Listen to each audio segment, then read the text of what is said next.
Good afternoon, VV Nation. Welcome to AMA Afternoon Market Action. My name is Ryan. Always a pleasure. Joey, we set an alert, right? Yeah. Okay, so we'll give it just a moment. Everyone's going to make their way into the room. I'm going to give everyone just an extra second today because obviously we have some announcements to make. Not good announcements, but hey, we're getting through it. Everyone in the comment section, just put a VV in the comment section, appropriately. Just make sure you can hear me, can see me. And we'll get started here in just a moment, but a big day in the market, a big day for VV Nation, a big day for this channel. So a lot of good things, a lot of things going on, not good things. So that being said, without further ado, I see it in the comment section here. I do want to say, it's definitely not my pleasure, but with great sadness, I want to say that Jim Penna is no longer with us. There's a formal email going out to subscribers. If you don't know Jim Penna, excellent individual. I learned a lot of option information from him, mostly covered college strategies, things of that nature. But between him and Ron, it's really what taught me options. He passed away this Saturday. Not easy to say this live by any means. But if you don't know, he's been with us, I think 2007. Started on the product support floor, made his way, obviously, into the retirement group coaching services. So many of you know him that way. Me and Jim have been on the road several times together.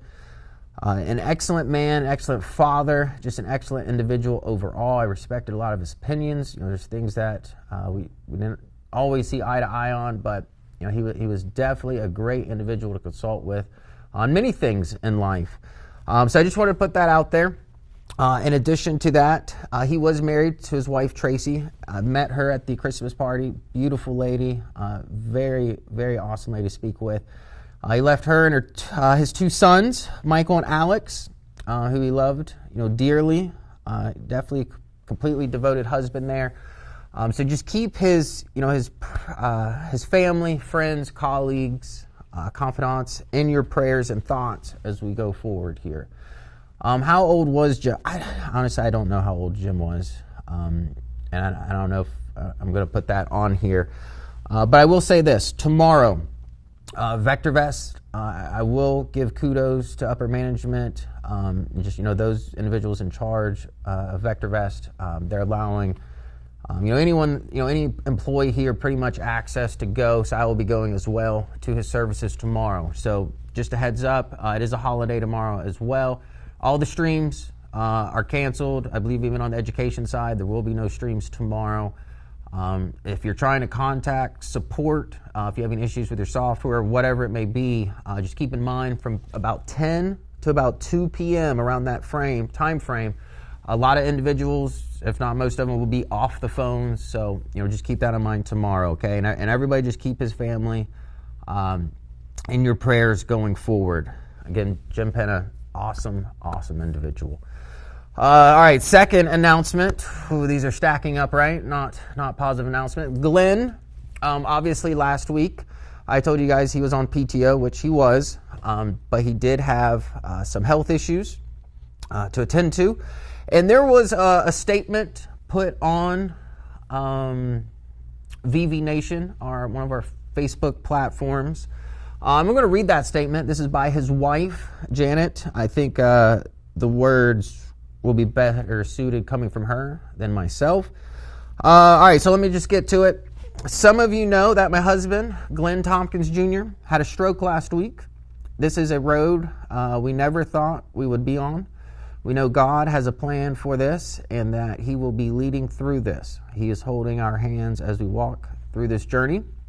In the words of a friend, Glenn lives large. Yep, well put, Janet, well put.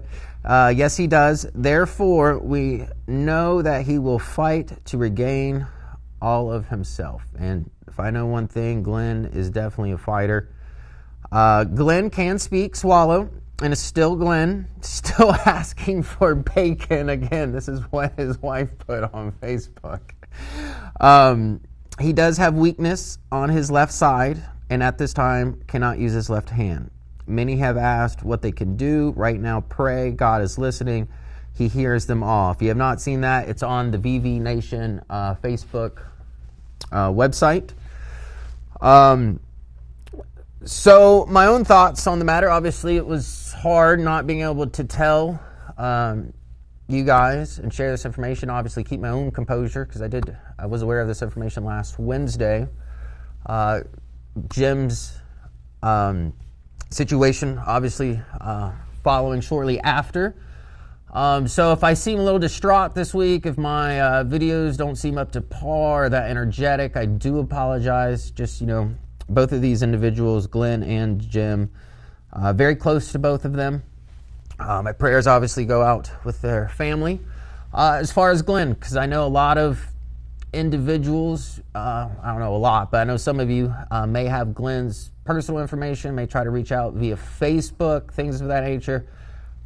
All I've been instructed is that Janet is handling all the communications. So like I said, if you go to VV Nation, you'll see Janet's little post there that she was tagged in. So if you do want to get any information, just please reach out to her directly. He's trying to regain his strength. There are rumors that he was going to join this live stream in the comment section. If he's listening, just know I'm going to have Joey ban you, block you, put you in timeout, whatever it may be, sir, because you need your rest. Do not worry about this right now at this time. We've got this covered, okay? In addition to that, because I couldn't obviously talk about this last week or the past few days, legal, being mindful of the family, things of that nature. Tonight's video, and to pay respect to Glenn, is going to be on Palantir. And it is, if Palantir is still king of the hill, so we're going to take Palantir, compare it to some of the other top software security stocks in the VectorVest 7 system. So Glenn will still be here in spirit. But as far as I know, Glenn, obviously we know he's a very strong, courageous individual, Marine. He's a stubborn individual. I imagine as long as he gets his rest, because he's probably a little antsy right now, trying to not do a whole lot. But as long as he gets his rest, we're thinking maybe 2 or 3 weeks. If there's any updates, turn of events, better or worse, as long as Janet is okay with it, as long as VectorVest is okay with it, I will give you updates for sure. All right, so other than that, a lot of big things going on in the market today. And actually, before we do that, we're going to take a moment of silence for both of these individuals. Just pay homage to them. Wish them the best. Say a prayer. I know Glenn is a believer of prayer. Jim is as well, as far as I know. So, whoever you pray to, please say a prayer. So that way we can send some positive energy to these individuals, okay?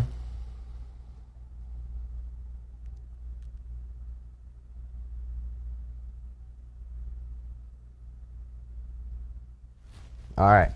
Let's get to it. Let's see what the market is doing. Time to get back on the saddle, as they say for Western Wednesdays, right? But other than that, where are we at on the screen, Joey? I kind of got distraught. We got the news up? Okay, so let me pull up VectorVest 7 real quick here. Let's see where we're at. We do have the Fed interest rate decision, actually, now that we're thinking about it. This one here. Here's what's changed in new Fed statement. Let's see if the news, it should have been out at 2 p.m. here. 2:05. Oh, doesn't say. Does anyone know if the interest rates were changed? Anybody know the decision on the interest rates? It doesn't say it right here. I cannot. There's not an update right now, but it should be 2 p.m. Okay, rates did not change. That's what Michael's saying, Kim saying. And I don't think any of us were surprised by that. And one of the big reasons why I'm not surprised by that, to be honest, is the end of this month marks the end of second quarter GDP data. So by next month, when that data comes out, we will find out if we are in a recession by the traditional definition, which is negative GDP for 2 quarters. So I think them waiting on that news coming out, or waiting on this data, obviously. So if we get in the recession, clearly that's probably going to increase chances for interest rate cut in the future. If we don't get that recession, I am still of the mindset that we probably don't need an interest rate cut, especially with the tariffs. A lot of deals being made, a lot of postponement there. If the tariffs do flare back up, and we have to consider that when future inflation reports, obviously that's going to make an effect. But as of right now, I don't really see any real desire, need to change them by any means. All right, let's get right into the news stories here. I've got some pretty interesting stories.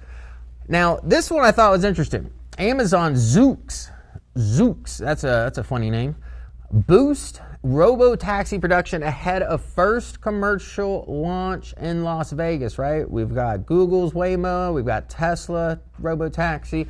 Amazon now stepping up to the plate when it comes to robo-taxis. And I've said this before. Tesla, as far as just a car company, they're pretty much maxed out or well overvalued. They've got some data plays to it.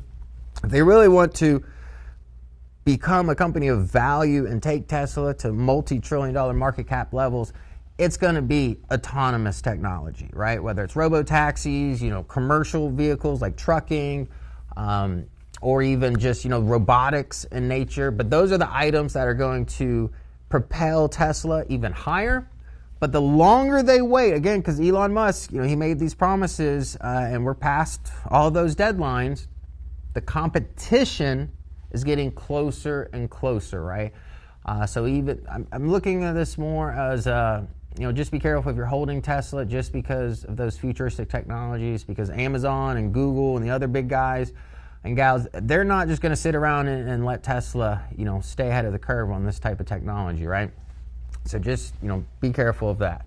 Now, if I go into this story, this is also a very interesting one here. Sam Altman says Meta offered OpenAI staff $100 million bonuses as Mark Zuckerberg ramps up AI poaching efforts. Now, it was last week, I forget the company, but Mark Zuckerberg and Meta just made their largest investment in an AI company. I believe it was a startup company. Anybody remember the name of that? It was last week when I did a story on this here.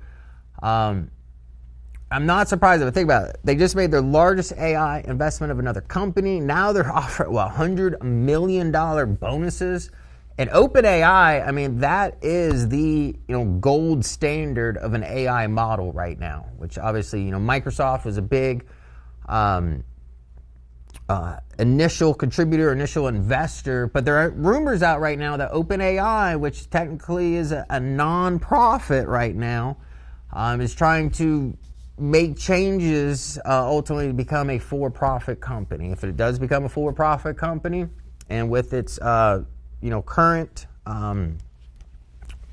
place as pretty much the top of the AI models right now, that's really going to put some pressure on Microsoft. But again, Microsoft, they got a good chunk into OpenAI. But the other big Mag 7 companies, Amazon, Google, right, IBM.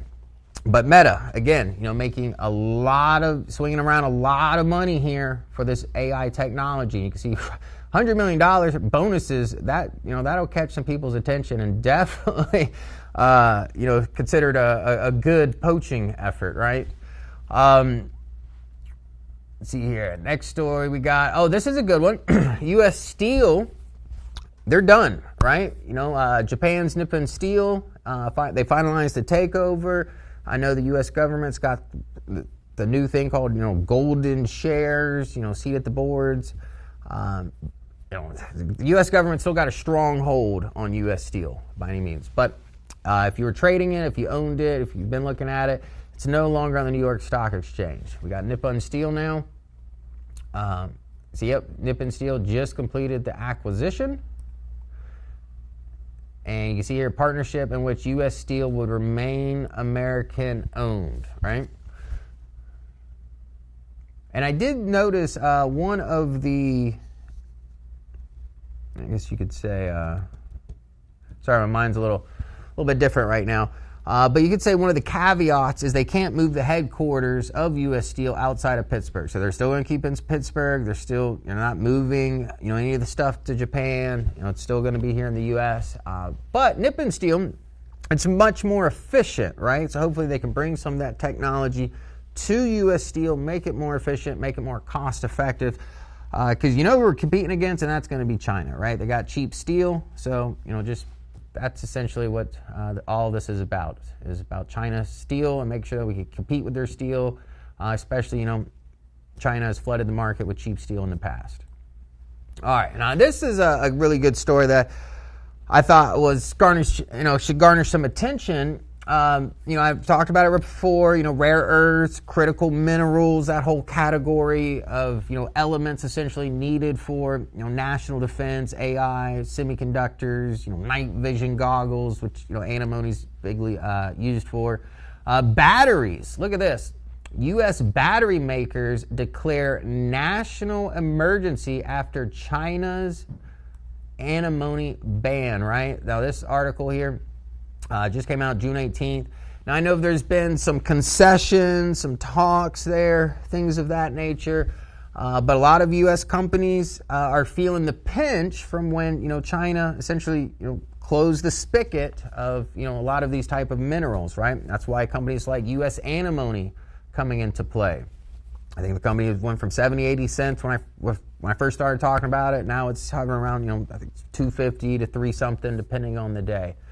I don't think this is over with yet. We've got MP I put on the watch list today. I think USAR might be there as well. MP is definitely a good one to have to watch. MP or US Antimony would be my picks if you're going to play this whole rare earth dispute with China kind of thing.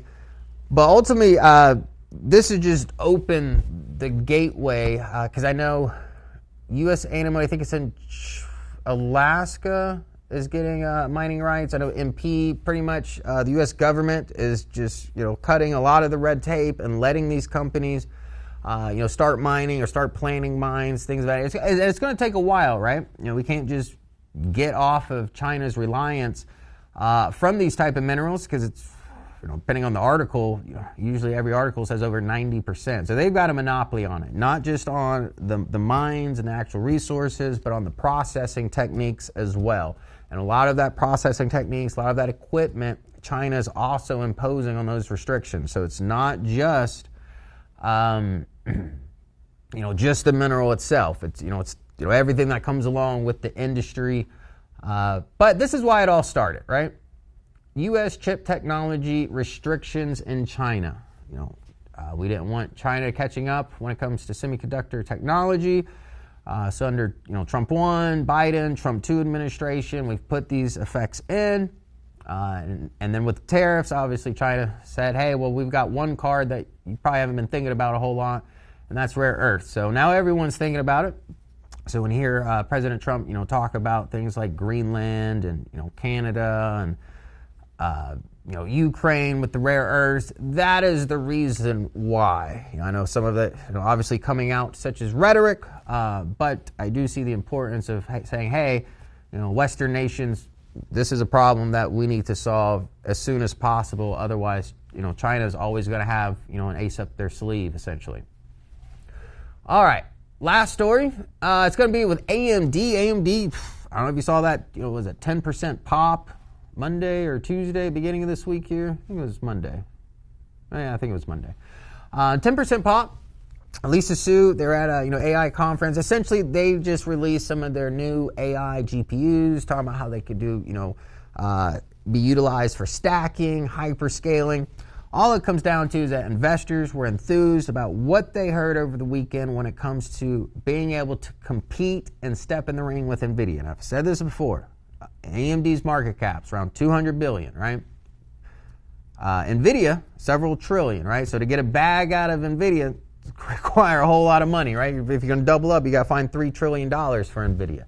AMD, much easier for bags, right? And it's, it's pretty much, I mean, obviously it's right behind NVIDIA, but I mean, it's pretty much second place when it comes to GPU and AI chip technology, and they both utilize the same manufacturer. So, the days of, getting a lot of bags out of NVIDIA is over. You can still probably get a bag or two, probably going to take some time.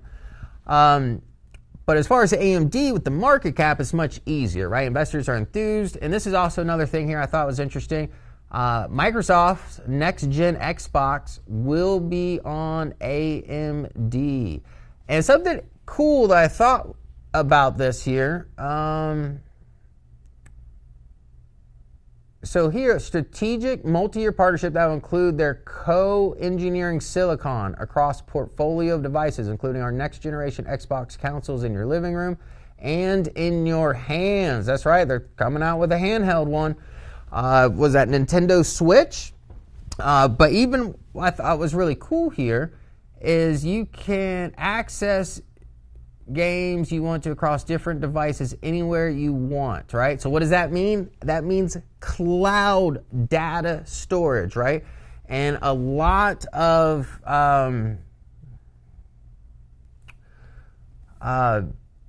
if you think about it, the traditional console, all the information is stored on the console, right? So now they want to make it more cloud, so you can access your games pretty much on any device, which is going to require what? Data centers, right? To host and hold that data, and that's where AMD obviously going to play a role in here.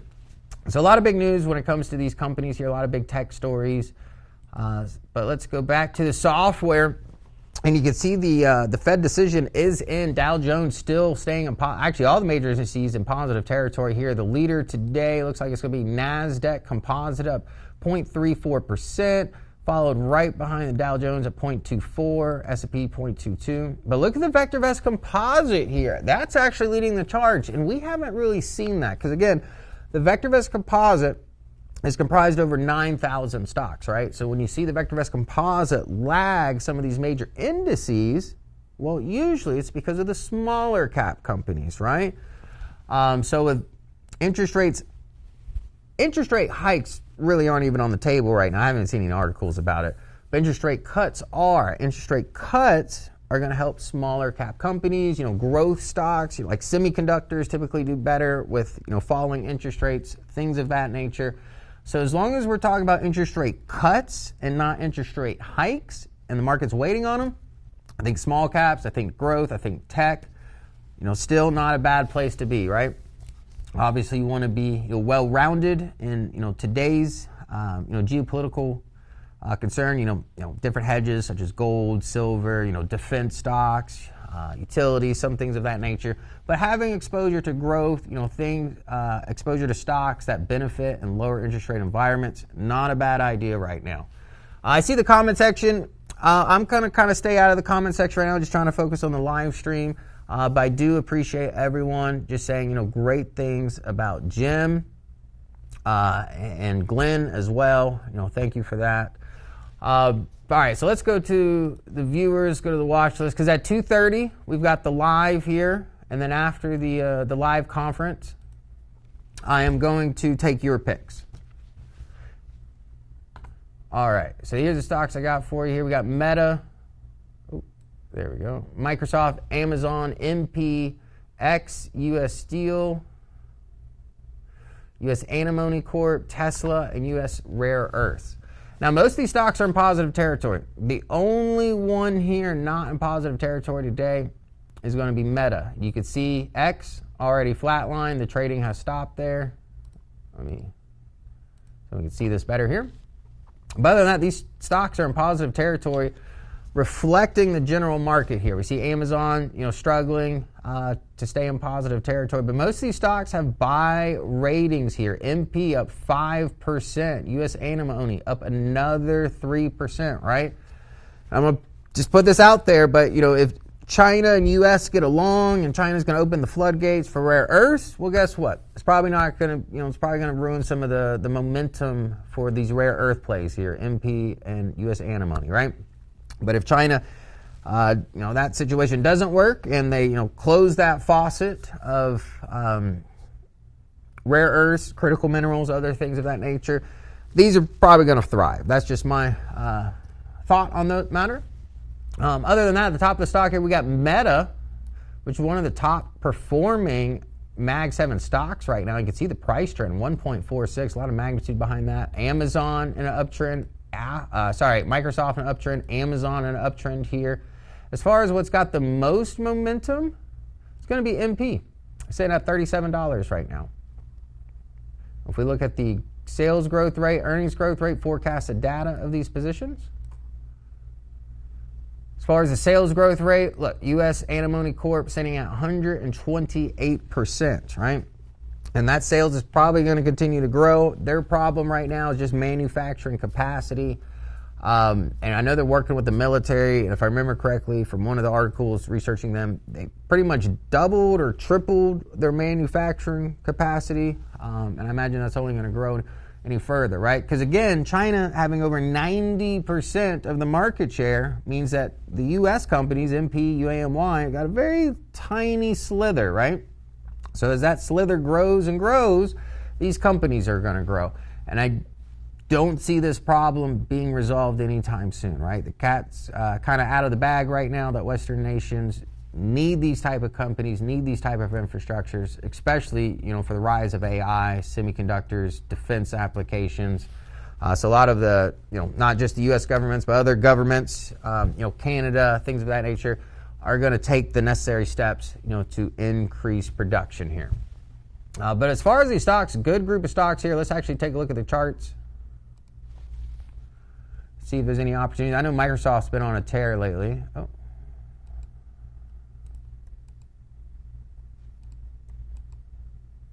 There we go, maximize. There we go. All right, here's Meta. Meta, I like, look at that. Overvalued, value on the rise, price action on the rise. It's still above the 20-day EMA, so even if you did some bottom fishing here, yes, the MTI is at elevated levels, right? So if we get a primary wave down, if we get the DEW down, if price action breaks this 20-day EMA, get a little bit more defensive. Remore says if UAMY were smart, they would go and take a look at the abandoned base metal tailings and check out for antimony. I know coal ash, I did a story on that. Coal ash, apparently there's a whole lot of rare earths in coal ash. Antimony is a critical mineral. It's different than a rare earth. I'm going to just put them in the same category. I'm not a geologist here, right? They're items that China's trying to ban that we need, right, for industrial purposes. But yeah, I think, Remore, honestly, I think the U.S. is going to get real creative, right, and fix this problem, just like China had to get real creative and fix their semiconductor problem, and their semiconductor industry, which they're attacking that on all fronts. I'm not going to sell them short. They're putting a lot of money and resources in doing that. We heard that, NVIDIA CEO, ASML CEO, they are behind, but within the next 5 to 10 years, things can change, right? We'll see what happens there. But as far as Meta, I like what I see here. The only thing I don't like, if you look at the growth rate, earnings, sales growth rate, faltering, but still double digits. So no real concern there. I'm still on the being a fan of Meta.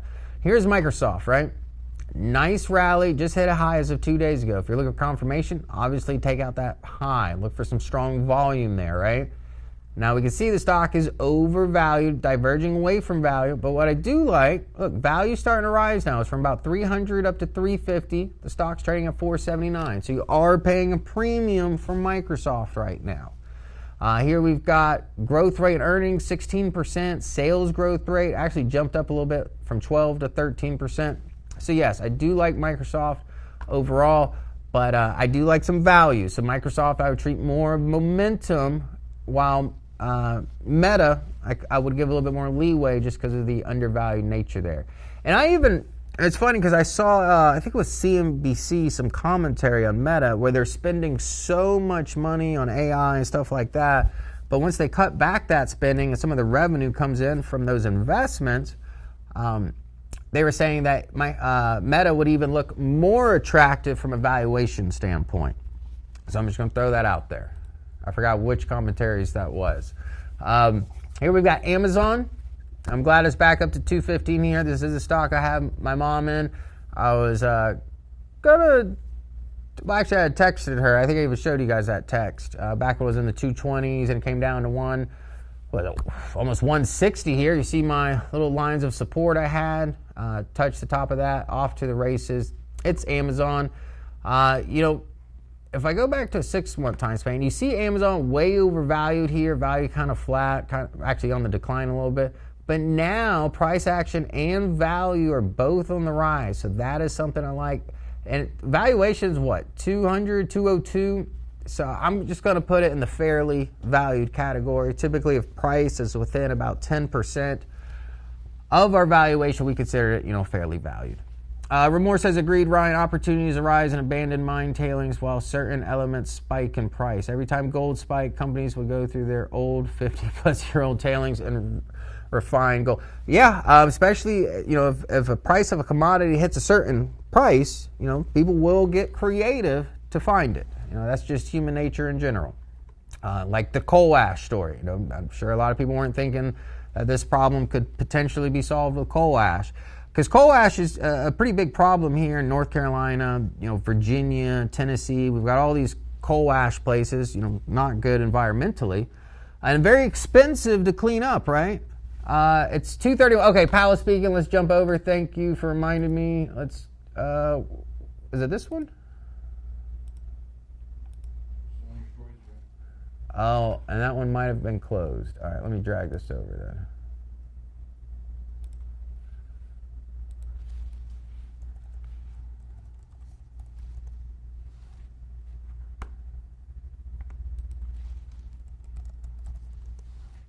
Oh, there it is.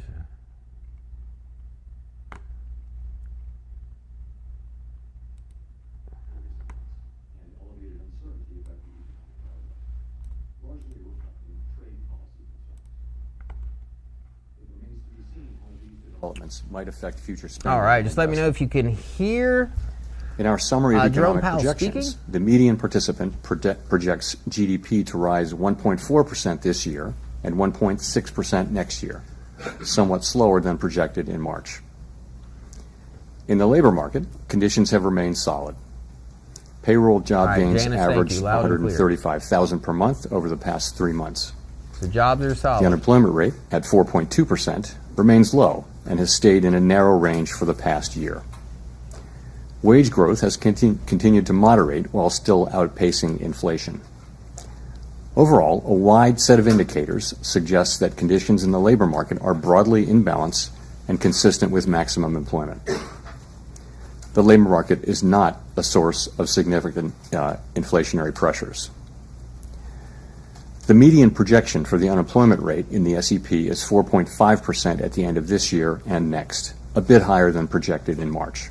4.5% unemployment. Inflation has eased significantly from its highs in mid-2022, but remains somewhat elevated relative to our 2% longer run goal. Estimates based on the Consumer Price Index and other data indicate that total PCE prices rose 2.3% over the 12 months ending in May. Yep, 2.3%. And that, excluding the volatile food and energy categories, core PCE prices rose 2.6%. Near-term measures of inflation expectations have moved up over recent months, as reflected in both market and survey-based measures. Respondents to surveys of consumers, businesses, and professional forecasters point to tariffs as the driving factor. Beyond the next year or so, however, most measures of longer-term expectations remain consistent with our 2% inflation goal. The median projection in the SEP for total PCE inflation this year is 3%, somewhat higher than projected in March. The median inflation projection falls to 2.4% in 2026 and 2.1% in 2027. Our monetary policy actions are guided by our dual mandate to promote maximum employment and stable prices for the American people. At today's meeting, the committee decided to maintain the target range for the federal funds rate at 4.25% to 4.5%, and to continue reducing the size of our balance sheet. You can see the volatility. We will continue to determine the appropriate stance of monetary policy based on the incoming data, the evolving outlook, and the balance of risks. Changes to trade, immigration, fiscal, and regulatory policies continue to evolve, and their effects on the economy remain uncertain. The effects of tariffs will depend, among other things, on their ultimate level. Expectations of that level, and thus of the related economic effects, reached a peak in April and have since declined. Even so, increases in tariffs this year are likely to push up prices and weigh on economic activity. The effects on inflation could be short-lived, reflecting a one-time shift in the price level. It's also possible that the inflationary effects could instead be more persistent. Avoiding that outcome will depend on the size of the tariff effects, on how long it takes for them to pass through fully into prices, and ultimately on keeping longer-term inflation expectations well anchored. Big green ones. Our obligation is to keep longer-term inflation expectations well anchored and to prevent a one-time increase in the price level from becoming an ongoing inflation problem. As we act to meet that obligation, we will balance our maximum employment and price stability mandates, keeping in mind that without price stability, we cannot achieve the long periods of strong labor market conditions that benefit all Americans. We may find ourselves in the challenging scenario in which our dual mandate goals are in tension. If that were to occur, we would consider how far the economy is from each goal and the potentially different time horizons over which those respective gaps would be anticipated to close. For the time being, we are well positioned to wait to learn more about the likely course of the economy before considering any adjustments to our policy stance. In our SEP, FOMC participants wrote down their individual assessments of an appropriate path for the federal funds rate based on what each participant judges to be the most likely scenario going forward. The median participant projects that the appropriate level of the federal funds rate will be 3.9% at the end of this year, the same as projected in March. The median projection declines to 3.6% at the end of next year and to 3.4% at the end of 2027, a little higher than the March projection. These individual forecasts are always subject to uncertainty, and as I've noted, uncertainty is unusually elevated. And of course, these projections are not a committee plan or decision. At this meeting, the committee continued its discussions as part of our 5-year review of our monetary policy framework. We focused on issues related to assessing the risks and uncertainties that are relevant for monetary policy and the potential implications for policy strategy and communications. Our review includes outreach and public events involving a wide range of parties, including Fed Listens events around the country and a research conference that we held last month. We are open to new ideas and critical feedback, and we will take on board lessons of the last 5 years in determining our findings. We intend to wrap up any modifications to our statement on longer-run goals and monetary policy strategy by late summer. After that, we will consider enhancements to our suite of communications tools, including the SEP. The Fed has been assigned 2 goals for monetary policy: maximum employment and stable prices. We remain committed to supporting maximum employment, bringing inflation sustainably to our 2% goal, and keeping longer-term inflation expectations well anchored. We'll take a look at the CPI Our success in delivering on these goals matters to all Americans. We understand that our actions affect communities, families, and businesses across the country. Everything we do is in service to our public mission, and we at the Fed will do everything we can to achieve our maximum employment and price stability goals. Thank you. I look forward to your questions. Thank you. Colby Smith with the New York Times. To what extent has the more limited impact from tariffs at this stage on inflation changed your view on what the ultimate economic fallout will be from these policies? A lot of that's been postponed, and the timing of when right? they will materialize in the data. And the big elephant in the room, China, that deal still not done. We've had 3 months of favorable inflation readings since the high readings of January and February, and that's, of course, highly welcome news. Part of that just is that services, core services, both housing services and non-housing services, have really been grinding down toward levels that are consistent with 2% inflation. So that's the good news. Right now, if we break above this, I mean, obviously look at the cues. Goods inflation just moving up a bit. And of course, we expect, as you point out, we do expect to see more of that over the course of the summer. It takes some time for tariffs to work their way through the chain of distribution to the end consumer. A good example of that would be goods being sold at retailers today may have been imported several months ago before tariffs were imposed. So we're beginning to see some effects, and we do expect to see more of them over coming months. We do also see price increases in some of the relevant categories like personal computers and audiovisual equipment and things like that. Looks like a lot that of are attributable to tariff increases. In addition, we look at surveys of businesses, and there are many of those, and what that is. You do see a range of things, but many companies do expect to put all or some or all of the effective tariffs through to the next person in the chain, and ultimately to the consumer. Today, the amount of the amount of the tariff effects, the size of the tariff effects, their duration and the time it will take are all highly uncertain. So that is why we think the appropriate thing to do is to hold where we are as we learn more. And we think our policy stance is in a good place where we're well positioned to react to incoming developments. All right, Joe, I think we're done with that. Interpret the rate cuts penciled into the SEP. But again, the big thing he's saying is uncertainty, waiting for data to make more informed decisions. I'll go ahead and stop this here. We can see the market responding here. Right now I got the Qs pretty heavily consolidated. Look for the breakout if you're going to day trade into the afternoon. And just reminder, the market is closed tomorrow for my options traders. So if you're trading weeklies this week and you think you're getting a good deal, it's because there's no theta tomorrow. Here we got VectorVest Composite. Looks like we might get a breakout to the upside here. That's the confirmation I'm looking for. Neil says 7 years, 70%. And a lot of that data, again, maximum employment, stabilizing prices, right? Well, what's going to affect employment or employers? A lot is going to be the recession news, which we will, people asked me before, if we're in a recession, things of that nature. Well, technically, we're halfway there. We're just waiting on the report. The data will be done at the end of this month. And then we'll get that data next month, and we'll find out if we're in a recession based on the GDP data. But you see the VectorVest Composite breaking out to a new high there. That's the breakout that I was looking for. It looks like it's coming to fruition. Found that nice support level here around 70, 90. So that being said, probably going to be a little bit more optimistic going into the afternoon trading session, but just be careful there. All right, we got about, 15 minutes left here. So a couple of things I want to look at first. First one is going to be the market climate graph. Market climate, as you can see here, I've got CPI data. I treat everything like a chart, even the CPI data. So here's CPI going back all the way to 2018, right? This was the big problem from COVID, right? High inflation, near zero interest rates, supply chain, just a recipe for a disaster.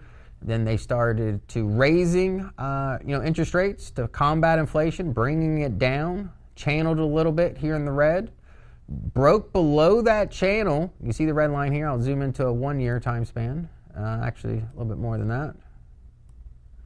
All right, so you can see the channel broke out to the downside of the channel. Well, what usually happens? A retest, right, of that channel, which it did, and then back to the downside.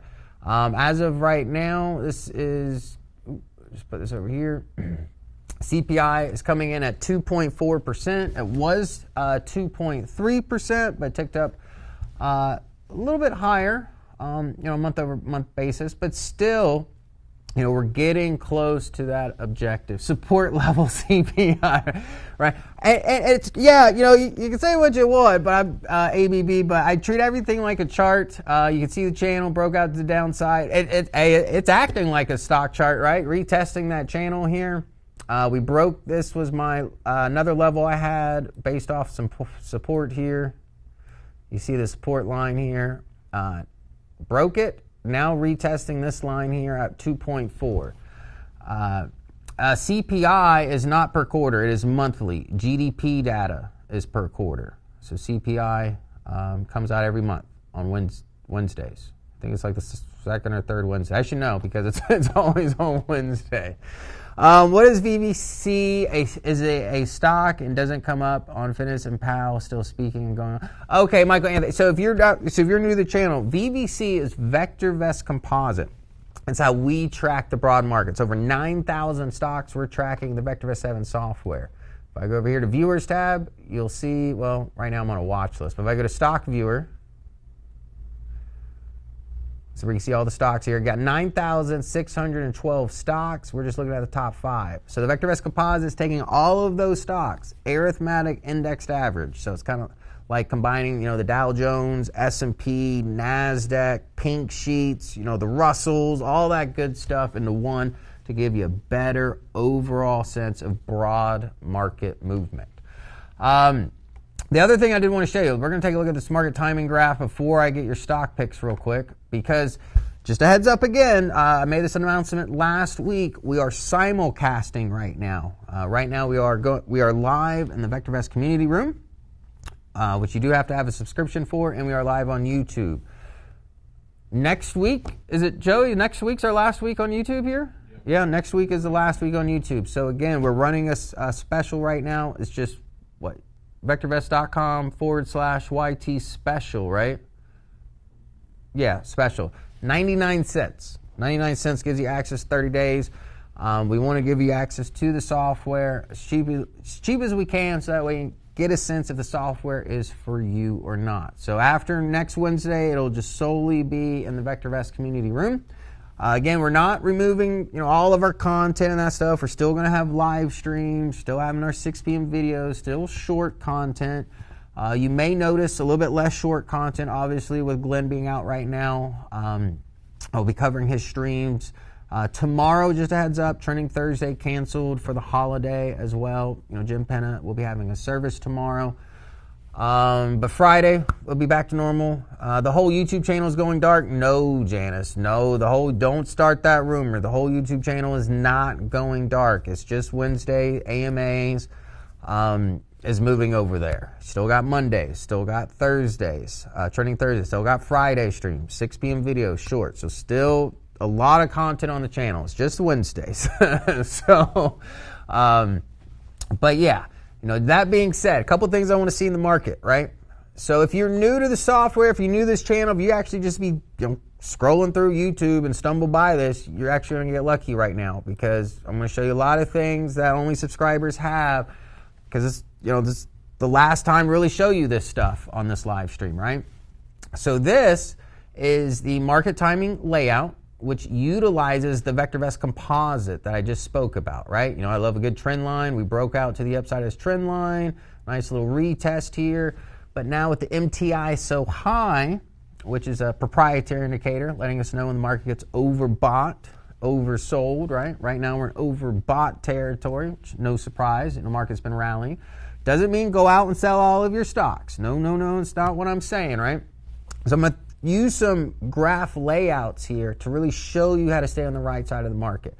Now, if you're one of these individuals that just, did some bottom fishing and trying to take some profits on this run that we've been experiencing, this right here is a good thing to show you some weakness in the market. It's looking at 2 moving averages of RT. That's our short-term price trend indicator, 10 and 15-day. As long as that 10-day remains above the 15-day right here, that is momentum to the upside for bulls. If that 10-day crosses below the 15-day, that's going to be an early warning sign saying, hey, maybe I should take some profits off the table. Again, not going to the bank and selling everything, right? Another thing I want to show you, primary wave, which is right here. Here we've got a primary wave. This is our fastest moving market timing signal. You can see, it gets you right in near the low here, a little bit of confirmation to the upside, but as early as April 11th, you did get a whipsaw here. Just after the primary wave, we got a primary wave down, right? We look for follow through. So just because you see a green arrow here, you want to see the market continue to rise the next day. So here we would have gotten follow through, right? The market went up a little bit, little indecision, but market did go up. A little bit of a pullback, a little bit of a whipsaw, but some decent stops probably would have kept you in, most of your positions, and then it was off to the races, right? Now another thing I want to show you, because the primary wave is down. These are converging, so just showing a little bit of weakness there, but still overall uptrend. Last thing I want to show you is the enhanced Pro Trader timing layout. Actually, I don't even need MACD. You can look at MACD if you want, but I don't really utilize MACD a whole lot. This coincides with DEW. If you're a swing trader, this is probably your signal. If you are a swing trader, don't have access to the software, and you're not focusing on market timing, and you're wondering why you're not doing very well as a swing trader, well, I'm telling you right now, the missing link is market timing. I've been here since 2014 initially. And I will say one of the biggest things, especially, you know, listening to call centers, listening to you girls and guys, a lot of people overlooked, you know, so much focus goes into the individual stock. What is the stock doing? What's the chart telling me, right? But you're missing the big picture of the market, right? Raul says, yes, I am a member also. So where is community room? Community room, there's a couple places to get to it. I will show you that here in just a moment, okay? I will definitely show you that. But this is my swing trading layout. And this is standard in the VectorVest software. It does coincide with our DEW timing signal. Look, good little pop, boom. That's about as much of a bullish swing trade as you're going to get during that time frame. Look to the downside, right? Protects you in the downside. So, you know, if you're shorting, things of that kind of nature, hey, DEW, great job, both sides. Look at the market right there. Look at that rally. April 23rd is saying, hey, you know, let's keep the fear to the sidelines. Let's stick to the charts. Let's stick to math. And that's telling us we should have got in, or at least consider getting in as early as April 23rd, right? And we're seeing the momentum in the market still to the upside, but we're losing that momentum here. Now, the DEW utilizes a couple items here. 30-day weighted moving average, right?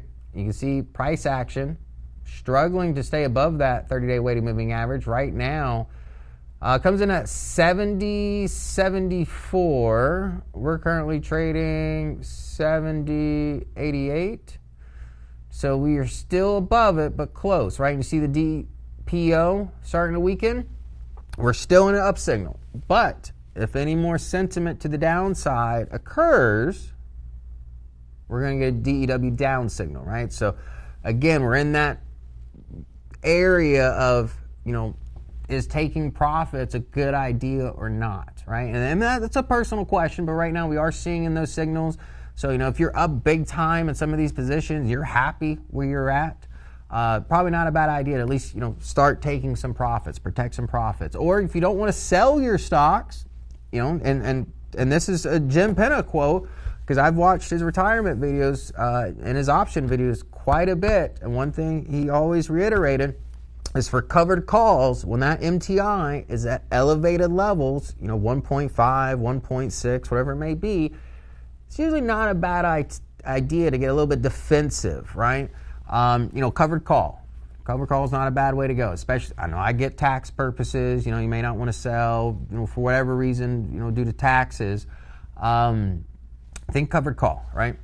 But yeah, David Diaz says, I bought the Jump Starter options course from VectorVest, best decision in my life. David, that options Jump Starter course, that's what taught me how to trade options. Obviously, I took that information, kind of molded it into my own little, you know, more active style trading.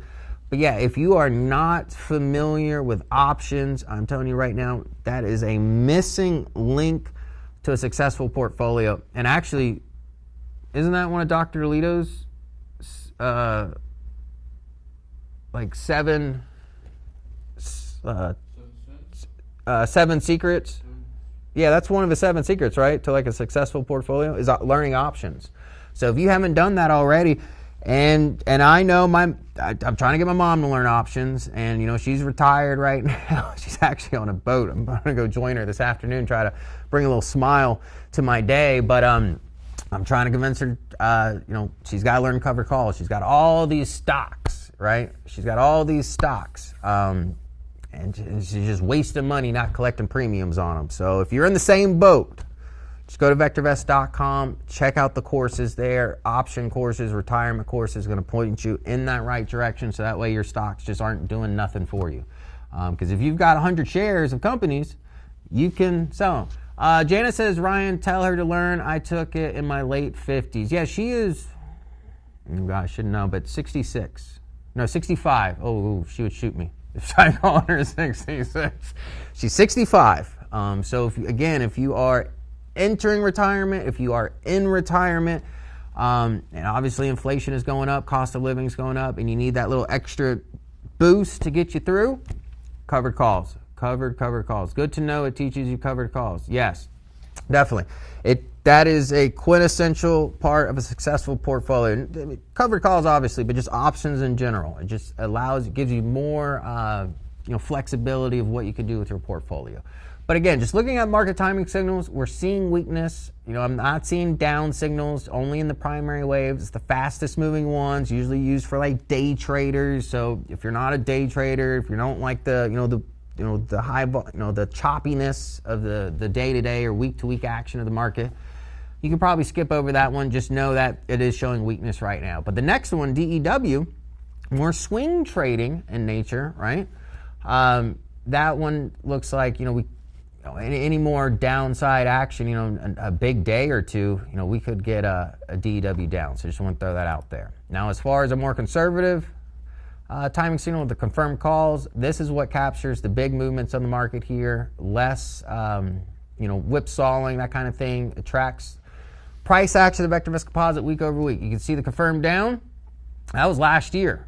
That gave you plenty of warning. December 10th, right? Hey, confirmed call down. That was for a long time, giving a lot of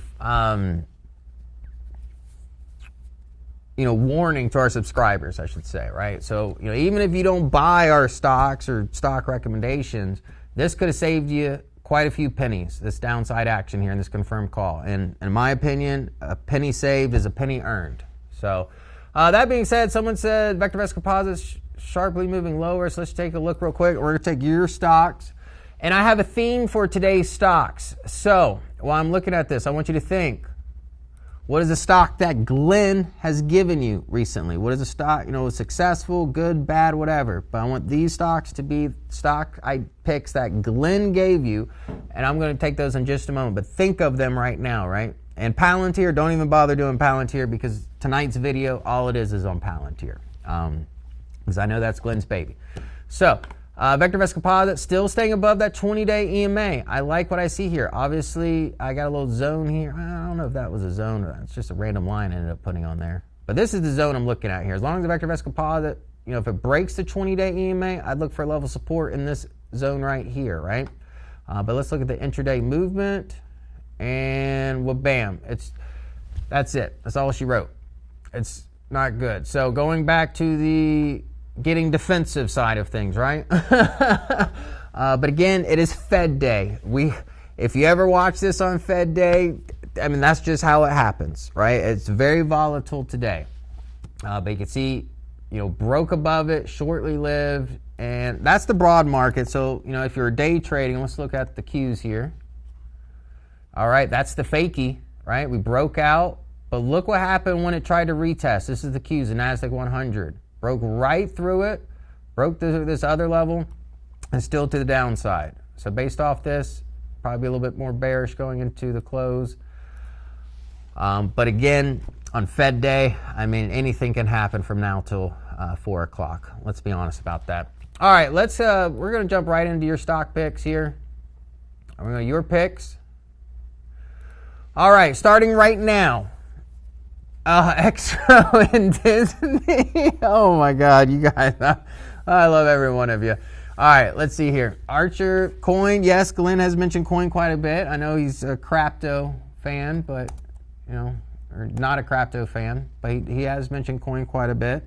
Any other go? Ricey, that's a big one here. Ricey. We got Oust, Archer, KWE, Exro. I'm not going to touch Disney because he wouldn't want to touch Disney. We got USAR. And one that he did mention was UUU, since we're talking rare earths and of that sort right now. Meme stocks. No, we're not going to do any meme stocks. What's another good one? Glenn is probably watching, so let's send him some love and well wishes. Yes. Well, everyone, please type a Glenn in the comment section. That's 2 N's, in case you're wondering. Glenn in the comment section. Big shout out to Glenn here.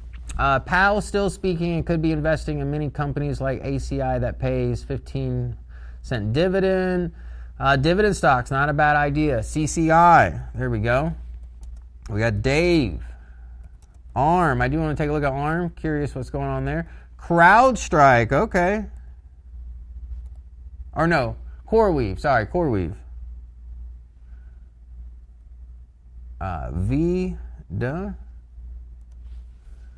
David, what was yours? Oh, SMR, that's a big one, Amir. Yes, he's definitely been on the, the nuclear kick.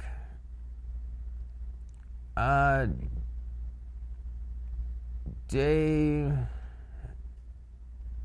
I was scrolling back up. I don't see your stock pick. I saw where you put in Glenn. Oh, ABCL. Gotcha. There we are. Sorry. All right, let me scroll back down here. Hood, yes, he has looked at Hood quite a bit. CLOV. All right, we got a mix here. You gonna start singing while he's off recuperating? He would love that. Janice, yeah. I'll get I might do some singing. Probably not today though. Royal Caribbean. All right, that's plenty here. Oh, IO and Q. I'll do a quantum stocks. He's the one that brought quantum on our radar initially here at the channel.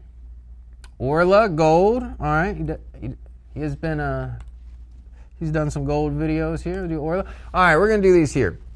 That's it. That's plenty. That's definitely a lot more than the 1 per 10 likes you got here.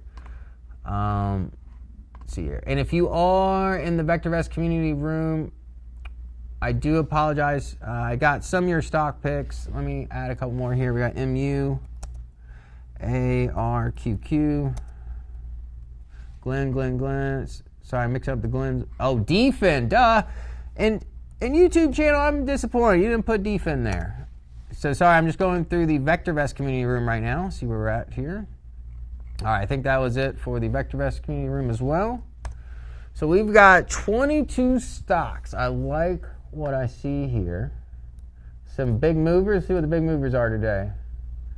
ARQQ up 21%. Coin up 14%. I'm telling you, as long as Amazon and these other big retailers are talking about making their own stable coins, and the adoption is going bananas right now of crypto. And I've said this before, it doesn't matter what I think of crypto.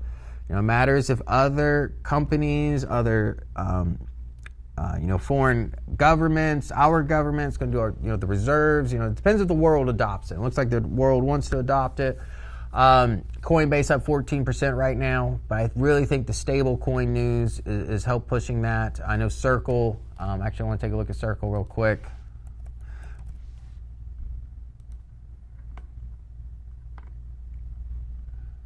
Yeah, Circle's up 27%. This thing is just going bonanzas right now. Oh, we got, is that Brian D'Amico? Yeah.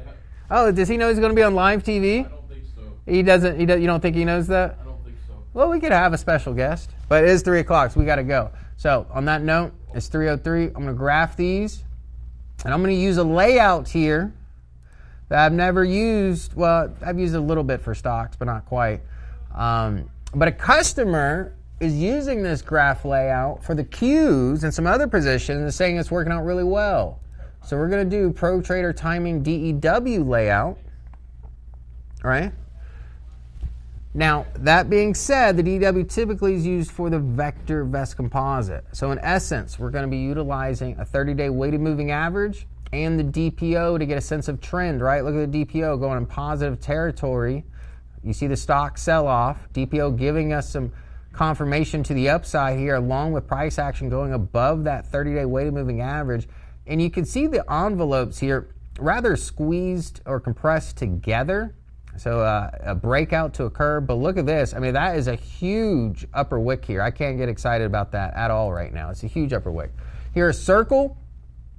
Well, it doesn't even have a 30-day weighted moving average because it's in positive territory, but you can see the envelopes here. As long as it stays above this top envelope here, because that's actually capturing profits for you pretty quickly, I'd let it ride. And that's actually not a bad, because the upper's at 141 right now. It's trading at 191. I mean, that's giving it some room. That's definitely giving it some room. I like what I see here. Buy ratings in place, full body candlestick. I like Circle. Cannot lie. Arquit, Quantum, again. above the 30-day weighted moving average. And if you don't know, the DEW, to get a signal here, price action has to be above the 30-day, which qualifies here, right? And DPO has to get in positive territory. So ARQQ, this would have got you around $16. Now it's at 37. DPO is staying in positive territory the entire time, so it keeps you in that position. Again, here's another one using the DEW layout. DPO in positive territory. Back when this stock was $190, now it's at $292. It's remaining above that 30-day weighted moving average. You know, if you use this method and it broke right here, you know, taking some profits, getting a little defensive, not the worst idea. Did come back, but overall, I mean, what, that price is $240. It would have got you in around $190. Yeah, $190, so still a lot of profit using this graph layout here. Here's another one. DPO went negative, right? So when it first came back, DPO went positive as early as June 3rd, above the 30-day weighted moving average, off to the races. And just like Circle, I would use this upper envelope here. As long as it stays above this upper envelope, you know, we got a little wick here. You know, I know the open was right there. Nothing too concerned. But if you get a clear break of that, I'd get defensive. I'd definitely get defensive there. Here's USAR. So it did finally get above that DPO because there was the, you know, after its, you know, initial pop here, it did take a breather. But now that DPO telling us, hey, there's some life back into this position. It was trading around $10. Now it's around $12. Still remains above that 30-day weighted moving average. Just be careful on the envelopes here. It did break that upper envelope, and we are seeing resistance there right now. Here's Clove. Clove, nothing good here at all. Look at this. Top left, lower right, sells across the board. Pretty much predominantly below that 30-day weighted moving average. DPO in negative territory. No, can't get behind it. If you're just getting into it today, just because there's one big day, that does not mean a trend. You're buying a stock on an up day and a down trend. So just keep that in mind, okay? How do I set up that graph? Great question. It's actually an existing graph layout. You can use ProTrader, Timing DEW, or the Enhanced ProTrader Timing. They're the same thing, except this one just adds MACD. Again, this is the layout generally used for the DEW timing signal. The only reason why I'm bringing it across your attention is because an individual, Dave Augustine, is a dear friend of mine. Got to meet him out in Colorado before. He's a customer and subscriber of VectorVest. He brought me onto this. He's using the DEW layout to pretty much trade the Qs and some other, you know, some top stocks, you know, large market cap stocks that you're probably familiar with. So I wanted to see if this layout does a good job with a lot of the stock picks. And honestly, it's not doing a bad job by any means, right? It's getting you into a lot of early positions here. It's telling me no on this position. If you get into it, just know it's very risky, and I would probably look for some resistance. I'm going to guess probably right here. Probably like a little zone right here, a little resistance zone. So if you want some real confirmation, I'd have to see it get into the threes and above about 330 for confirmation there. Here we've got outs. Look at this. Again, the DPO going into positive territory way back here, way above its 30-day. And that 30-day giving it wiggle room to grow, right? Even on this pullback. But if something gets real high momentum, you know, I'd use the envelopes, help capture some profits. But otherwise, if it's a nice steady Eddie stock, you'll probably stick to that 30-day weighted moving average. That's just what I'm seeing here, noticing right now. Here's XRO. Oh, dear. Yeah, I'm not going to talk about it too much here. It's down. It's at 5 cents. DPO, negative territory, below the 30-day weighted moving average. You saw the pop here. Consolidation, breakout to the downside. Get defensive. My first level resistance coming in around 9 cents, and then I got a zone here about 12. I think it's 12 to 14 cents. But there's a sell rating on it right now, so be careful if you're messing with XRO. I don't advise you to. Here's Hood. Nice. This is the steady Eddie I like. I like Hood because not only does it have exposure to crypto, so any kind of optimism you're getting from crypto, you know, rolling over into Hood as well.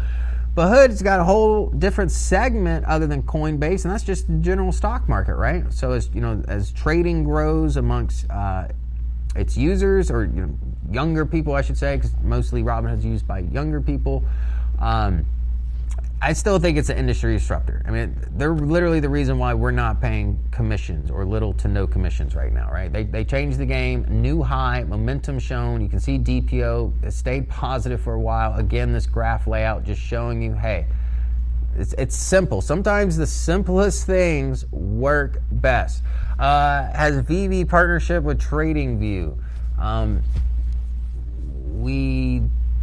We're going to try to have a partnership with TradingView, but some things fell through on the new platform. But we have a new graphing feature. And honestly, I like it a lot because TradingView can get very complex, and I'm a day trader. I like simplicity, so I can make changes very quickly, very effectively. So I actually like the new graph layout. But no, not a direct partnership.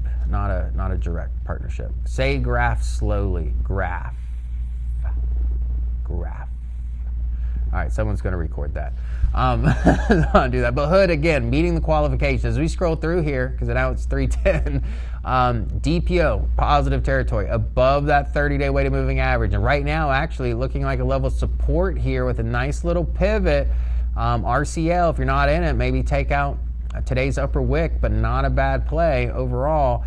Just be careful because we saw the market's reaction to the interest rate decision. We saw on the MTI, we're seeing some weakness in some of those market timing signals. So I'm more inclined to take profit, protect profit right now. If I am going to open up positions, probably smaller positions. How does VV do dark pools in any of their software? What do you mean by dark pools? I am not a computer programmer. Oh, you have ProTrader? Yeah, ProTrader is nice because you can use this actually in Unisearch. If you wanted to create a search, Linda, stocks, just surpassing their 30-day weighted moving average and DPO in positive in the last day or two, and that'll bring you up new candidates for this. That's actually, maybe I should do a video on that, Linda. What do you think? That might not be a bad video. But so far, I like what I see. Here's Archer, nice run up, right? See the nice run up? But look, price action broke its 30-day weighted moving average. DPO now negative, and we're just seeing it kind of lollygag here. So if you want that momentum, if you want to, take quick profits, DPO, 30-day weighted moving average, and then the envelopes definitely help you. But right here, if I'm, just went from $10 to $14, and I see this big wick with follow through, and pretty much break coming to close to break that, this probably would have been the day I sold. Otherwise, the day after, right? Using this layout. I think dark pools is a little bit different. Private exchanges, yes, yeah. Dark pools are private exchanges. Yeah, well, we're not doing dark pools here. You can honestly get that information. They've got websites. You can just Google it. This chart with DPO, how do I make it? This chart is pre-made. So this is generally the DEW, detrended, is acronym, detrended price oscillator, envelopes, weighted moving average. But it's this one right here, enhanced ProTrader timing. And you do not need the ProTrader tool for this layout. You do need the ProTrader tool if you want to utilize this in Unisearch to find stocks. But you can see, just checking this out, this is why I wanted to bring this across your attention here. But looking at Micron here, steady Eddie rising, right? It's hugging this envelope here, so if I get any kind of rejection, be careful. But you see I got a level here on 114. DPO still rocking and rolling and climbing like that. ARM here, DPO was positive. Price action as early as $112, 146. Remains above that 30-day weighted moving average. And I do have a level of resistance here, 152.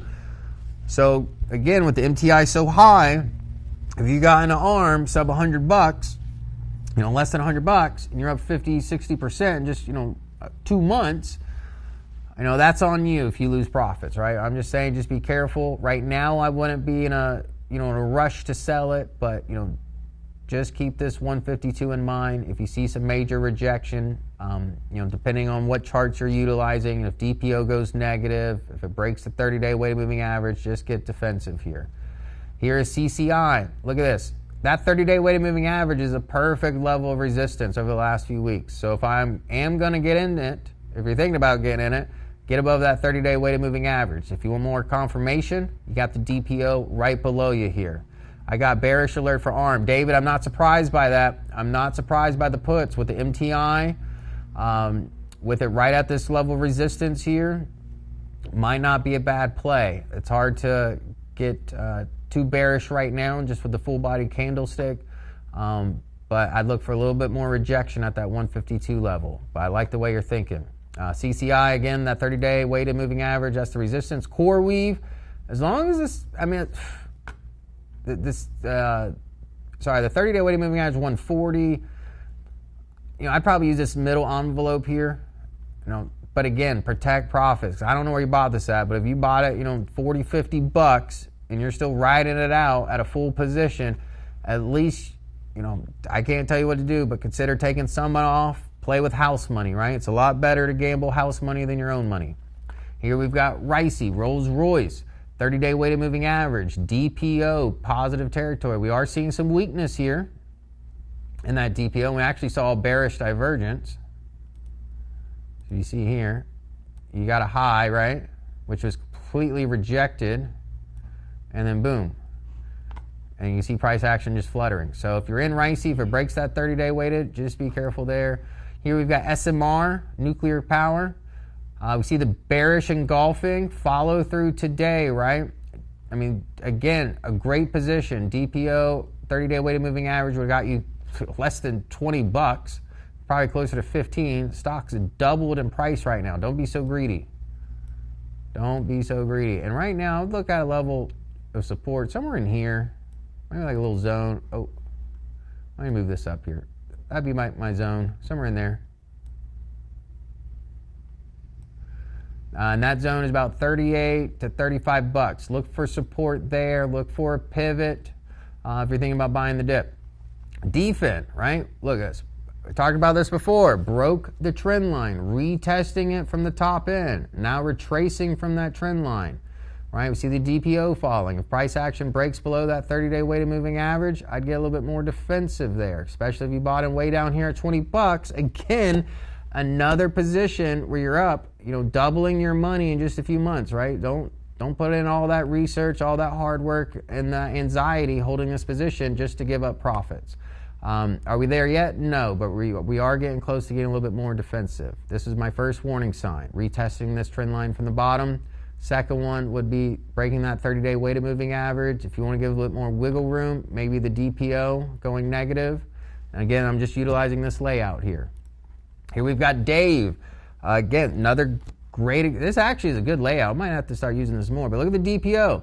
Rocking and rolling, got you in early. Dave Software went positive, went above the 30-day weighted moving average. It was a down day that day. So yeah, you know, not a big believer in buying on a down day. Here's an up day.